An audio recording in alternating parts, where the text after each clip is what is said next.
Hey, everybody. So, behind me there is keto chow and avocado oil. And I recorded an interview with the guy who founded the company that makes keto chow a couple of years ago. I think it was in the fall of 2017, I think is when I talked to him. And he's the one who turned me on to the idea of using avocado oil instead of heavy cream. I love heavy cream. I really do. I mean, I have it until recently anyway. I've put it in my my morning coffee every morning, and sometimes, as the keto folks do, I'll mix it with diet soda or something, to give diet soda some fat and make it more satisfying. But I've decided recently. I mean, I'm getting back on a ketogenic diet after a very long time being off of it, and I'm going to do it in a more vegetarian way than the, butter and bacon at every meal and lots of heavy cream way that I used to do it, which is so satisfying. But, my smell comes and goes, and it's mostly I have no sense of smell. Like, I regret that, when I was in Puerto Rico, my sense of smell was just not working at all. So I have no olfactory associations whatsoever with any of the experiences that I had there. Now, I've been off of dairy for about a week or so, and my sense of smell is kicking in a few times a day, every day. Like this morning I was making coffee. Actually, it was this afternoon. It's my second pot of coffee for the day. But, I, just took the cap off the coffee, and there was the smell of coffee. I hadn't smelled coffee in months, even though I drink it every day. But, speaking of drinking every day, I drank a lot of beer in Puerto Rico, and I have been drinking beer most nights since I've been back. So now that the keto is in effect, and I have something else to help me, wind down at the end of the day, the beer drinking comes to an end. So that's all dietary stuff. Now COVID-19, Wuhan virus, coronavirus, whatever. I am bowing to the reality of the situation. My move to Puerto Rico is on indefinite hiatus. I am not going to Texas for the Earth Day event. I'm going to a movie tomorrow night, going to see Parasite here at the local theater. And then after that, no unnecessary travel, no unnecessary gatherings. I don't know if I've been exposed to the virus already. Maybe I had mild symptoms that I didn't even notice, and now have some immunity, or maybe I haven't encountered it yet. I don't know.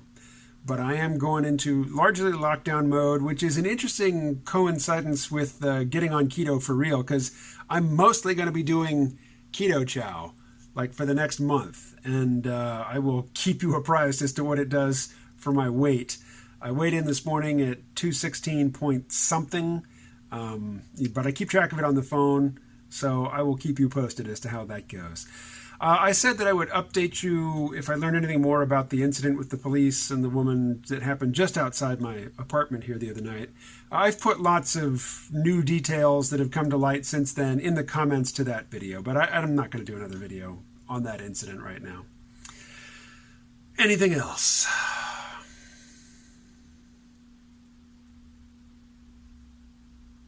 Yes, one other thing. And this occurred to me in response to somebody's comment. I've done, several videos where I say, look, people don't behave rationally. They don't think about things in rational ways. They don't engage in critical thinking. They behave, they act according to impulse, according to whatever story flatters them and their choices and their chosen identities.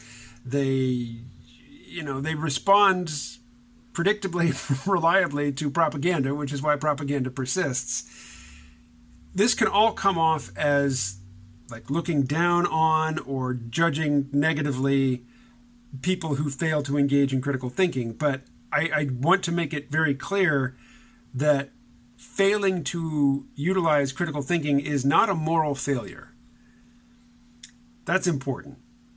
Critical thinking is a skill that has to be learned. You are no more likely, particularly in this culture, which is awash in propaganda, and manipulation and coercion, you are no more likely to just figure out and intuit how to think critically than you are how to intuit how to play the piano or how to intuit how to, build a website. You have to learn these things.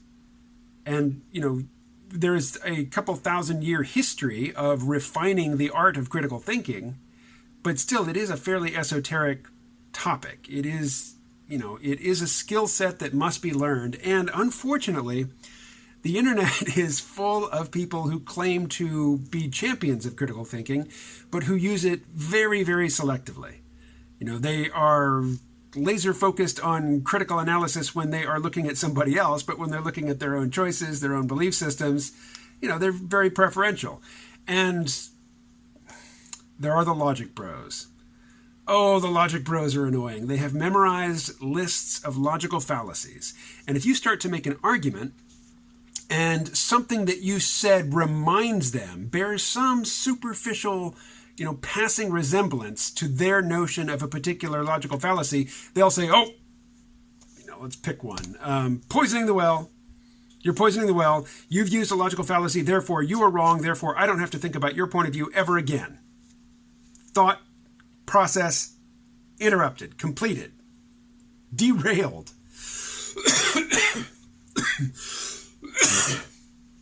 I'm not sick, but I am phlegmy, perpetually phlegmy. And I do clear my throat a lot, and I do cough a lot. And now, because I live in a building where there, people work in this building during the day. There's a bank downstairs, a couple other businesses downstairs. When I'm coughing in my own apartment, I feel self-conscious. It's like I want to walk around and knock on doors and assure people I'm not sick. I'm not sick. But the logic bros.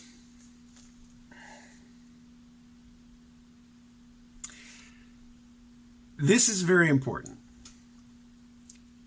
People can believe something that is true and believe it for the wrong reasons, but the fact that they don't have a valid argument in support of their belief doesn't make their belief false.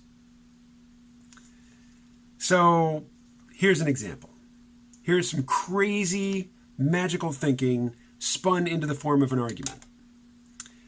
Light represents knowledge that is given to us by God, whereas sound is what is produced by mere human beings articulating their opinions and flapping their lips. Therefore, light is superior to sound. And if two things are in a contest, the superior thing will win. So that if light and sound are in a contest, light will always win. Therefore, we know, here's the conclusion, light travels faster than sound.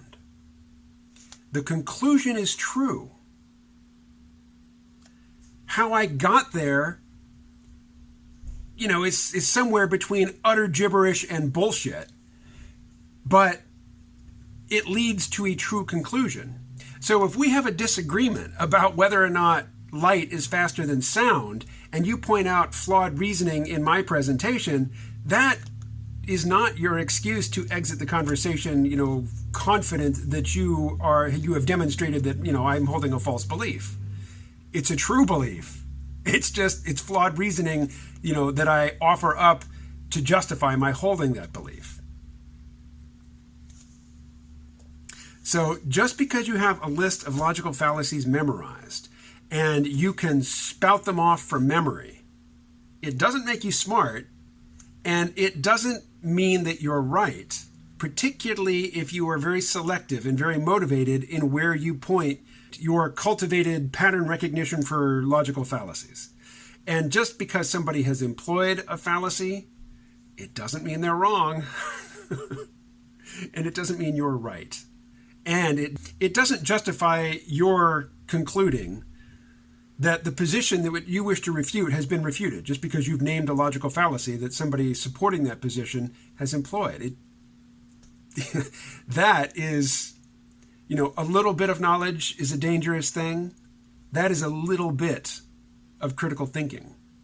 But it is not, by any stretch, the sum total of critical thinking. And just because you can do that pattern recognition thing and match certain utterances to certain items on your list of logical fallacies, it doesn't mean that you're thinking critically. So, people who don't know how to think critically, they weren't taught. it's not their fault.